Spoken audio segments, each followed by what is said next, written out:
వేదికను అలంకరించినటువంటి ప్రిన్సిపల్ సార్కి మరియు ఈరోజు స్పెషల్ చీఫ్ గెస్ట్గా విచ్చేసినటువంటి పద్మావతి మేడం గారికి మరియు వేదికను అలంకరించిన పెద్దలకు, ఇక్కడ ఉన్న లెక్చరర్స్కి, ఫ్యాకల్టీ మెంబర్స్కి, ముఖ్యంగా ప్రియమైన విద్యార్థులందరికీ కూడా నేను నమస్కారాలు తెలియజేసుకుంటున్నాను.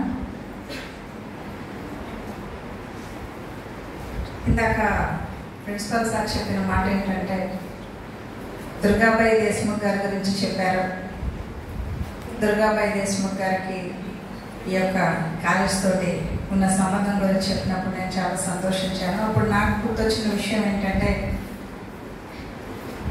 2005లో డిప్యూటీ జైలర్ ఎగ్జామ్ రాయడానికి, రిటర్న్ ఎగ్జామ్ రాయడానికి నేను కూడా ఈ ఆర్ట్స్ కాలేజీలోనే రాశాను. నాకు అది గుర్తొచ్చింది.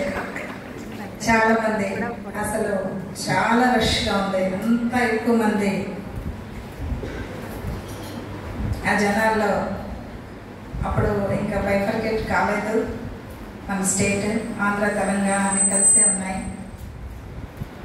స్టేట్లో డిప్యూటీ జనరల్ పోస్టులు 2 ఉన్నాయి. ఆ టైంలో అప్లై చేసి ఎగ్జామ్కి, అంటే ఈవెంట్స్కి సెలెక్ట్ అయిన తర్వాత రిటర్న్ ఎగ్జామ్ రాయడానికి ఇక్కడికి వచ్చాము. వాళ్ళందరినీ చూసి చాలా భయపడ్డాను నేను.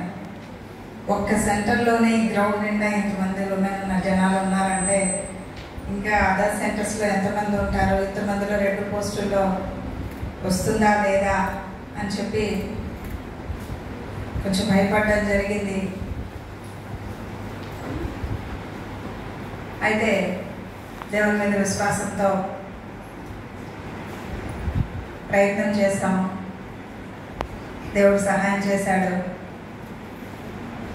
డిసెంబర్లో రాశాను నేను. 2005 డిసెంబర్లో రాశాను.